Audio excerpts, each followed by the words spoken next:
मुल्क भर में कोरोना के 23,950 नए मामले दर्ज किए गए हैं, जबकि करीब 27,000 कोरोना के मरीज सेहतयाब होकर अपने घरों को लौट चुके हैं। गुज़िश्ता 24 घंटों में 333 अफराद की मौत हुई है। मजमूई तौर पर कोरोना के मामले 1 करोड़ से जायद हैं, जबकि 2,89,240 एक्टिव मामले हैं। अब तक 1,46,000 से ज्यादा अफराद की कोरोना से मौत हो चुकी है।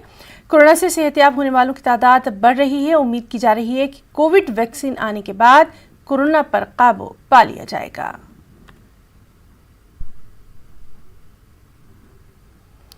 और वहीं कोरोना वैक्सीन को लेकर राहुल गांधी ने ट्वीट किया। राहुल गांधी ने पीएम मोदी को तनकीद का निशाना बनाया।